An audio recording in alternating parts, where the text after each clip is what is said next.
नमस्कार जय जगन्नाथ सांग मैंने मु अनु आपण मानक स्वागत करुँचे राज अनु फॉरएवर यूट्यूब चैनल को। आज नुआ वीडियो को आपण मानक बहुत बहुत स्वागत। आज वीडियो मु आपण मानक कहबी प्रेगनेंसी टाइम रे कौन खाइबा उचित एवं कौन न खाइबा उचित बा कौन कौन आपण माने खाइबा बिल्कुल भी उचित नुह जहाँ आपण क्षतिकारक होता है।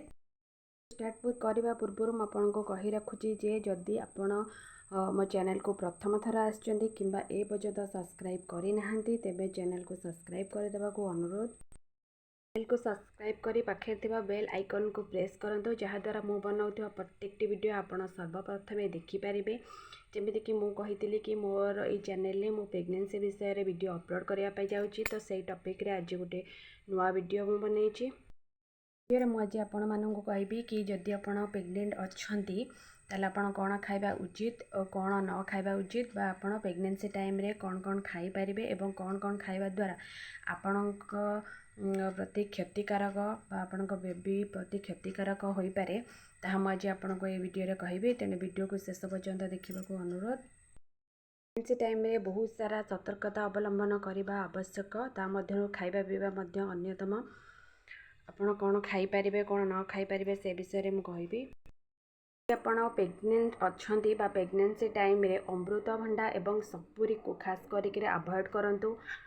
मुख्यतः प्रेगनेंसी प्रथम 3 मास भितर अमृतभंडा एवं सपुरी को संपूर्ण भाव में अवॉइड करंतु, बिल्कुल भी खातुनी। यह आपण बेबी क्षतिकारक प्रमाणित हो पारे, से ध्यान दिंतु। प्रेगनेंसी टाइम रे कंचा अमृतभंडा बिल्कुल भी खातुनी। प्रथम 3-4 मास पर्यंत बिल्कुल भी कंचा अमृतभंडा अधिक मात्रा रे खातुनी। जदि भी खाउचंती तरकारी किबा डालमा रे अल्प परिमाण में पकई खाई पारिबे, किंतु खाली रे किबा भाजिकिरी ए सबु करिकिरी अधिक मात्रा रे खातुनी। या द्वारा मिसक्यारेज होबार संभावना थाए। प्रेगनेंसी टाइम रे आम पई क्षतिकारक, तेणु ताठू भी निजको दूरेकी रखंतु। 7 मास हो गले आप अमृतभंडा खाई पारिबे, देहपाई बहुत भल। किंतु प्रथम 3-4 मास पर्यंत ए सब को अवॉइड करंतु, ध्यानर सहित चलंतु। जेमती आपण अमृतभंडा बिल्कुल भी न खाती, अल्प परिमाण खाले चलिबो, किंतु अधिक परिमाण में बिल्कुल भी खाइबेनी। टाइम रे गैस समस्या और पेट समस्या अधिक मात्रा देखा दी थाए, तेणु तेलयुक्त खाद्य खातुनी। अधिक तेल मसला जो दिखाई सेपरी खाद्य खातुनी, ताठू भी निजको निर्भूत रखंतु, दूरेकी रुहंतु। अल्प कम तेल मसला देकी खाद्य बनईकी खातु। अधिक तेलयुक्त रागयुक्त खाद्य बिल्कुल भी खातुनी, जहाँद्वारा आपंक पेट समस्या देखा दे पारे, गैस समस्या देखा दे पारे, जहाँद्वारा बेबी उपर खराब प्रभाव पड़ पारे। तेणुक सतर्क रुहंतु। खाद्य किंबा होटेल लु किना होइतबा खाद्य मध्य खातुनी, कारण से सब अधिक तेल मसला दिखाई थाए। बाहर जगार जेहेतु तैयारी होता है, तो से सब भलसे तैयारी हो न थाए, ता देहरे बहुत तेल मसला दिखाई थाए। तेणु ताठू दूरेकी रुहंतु। अलिया आवर्जन रे धूली बाहर उड़ूची, से सब जगार जदि खाइबा प्रस्तुत होउची ताकू खातुनी, यह आपणक पई क्षतिकारक।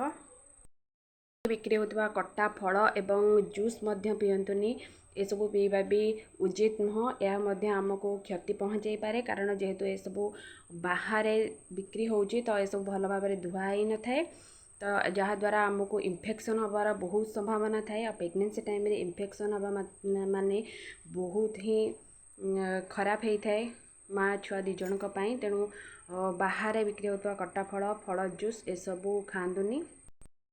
किणिकी आनिकी घरे भल भाव में धोईकी काटिकी खाई पारिबे किंबा जूस करके पी पारिबे, किंतु बाहर जेकोसी फूड्स कटा होगी बिक्री होची किंबा जूस होगी बिक्री होची, से सब बिल्कुल भी खातुनी। इन्फेक्शन संभावना बढ़ी जाए। ए टाइम रे इन्फेक्शन होबाटा बहुत ही खराब।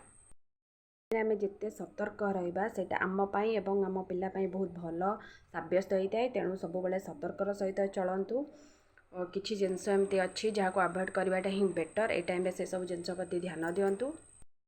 इसी टाइम रे चाहा कॉफी जिते कम पीबे सेटा आम पाई भल, बिल्कुल भी न पीले भी बहुत भल, किंतु जदि भी अभ्यास सेपरी किछि अच्छी ताले बहुत कम मात्रा रे पियंतु। बहुत कम मात्रा रे जेतिकी दरकार आवश्यक हेले पियंतु, नले बिल्कुल भी पियंतुनी, से सब देह पाई बहुत खराब होता है। क्षीर पीवा को भल पाती बा क्षीर पिउचंती ताले ध्यान देबे क्षीर भल भाव में फुटी बा सीझी थिबो। कंचा क्षीर बिल्कुल भी प्रेगनेंसी टाइम रे पीबेनी। चाहिए बजार बिक्री होता पैकेट क्षीर मध्य आपण खाई पारिबे, किंतु मन रखिए क्षीर पीवा पूर्व ताको भल भाव में फुटेबे बा सिझेबे। कंचा क्षीर बिल्कुल भी ए समय पीबेनी। जदि खाऊँगी ताले अंडा को ध्यानर सहित ध्यान देवे कि अंडा भल भाव में सिझी थी। कंचा अंडा बिल्कुल भी ए समय खाଇବା उचित नुह। यह आमको क्षति पहुँचाई थाए। तेणु कंचा अंडा ठारू भी निजको दूरेक रखु। जदि अंडा खाऊँगी ताले भल भाव में सिझेकी खातु। मांस भी खाइला बेले ध्यान देवे कि से सब भल भाव में रोषेई होइथिबो, भल भाव में सिझी थिबो। से सब के भी दर सिझा बा कंचा खाइबेनी केबे भी। समुद्र माछ ए टाइम रे खाइबा बिल्कुल भी ठीक नुह। तेणु समुद्र माछठू भी निजको दूरेक रखु। जदि माछ मांस खाऊँगी ताले ताको भल भाव में सिझेकी रोषेई करिक ही खातु। दर सिझा केबे भी खाइबेनी।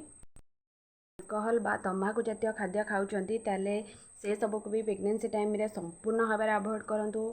तंबाकू एवं अल्कोहल आम बेबी पर बहुत खराब प्रभाव पकई थाए। तेणु बिल्कुल भी ए समय से सब खाइबा उचित नुह। निजे मध्य ए सब दूरेक रुहतु एवं निज पार्टनर को मध्य ए सब दूरेक रहिबा पई कहतु। कारण ए सब आम बेबी पर बहुत खराब प्रभाव पकई थाए। प्रेगनेंसी टाइमटा बहुत ही सतर्क रहिबा टाइम। तेणु सतर्क रुहतु, ए सब निजको दूरेक रखतु। खाद्य कथा मु कहली से सब केबे भी खातुनी। से सब निजको दूरेक रखु जहाँद्वारा आपण प्रेगनेंसी टाइमटा बहुत ही भलरे कटिबो।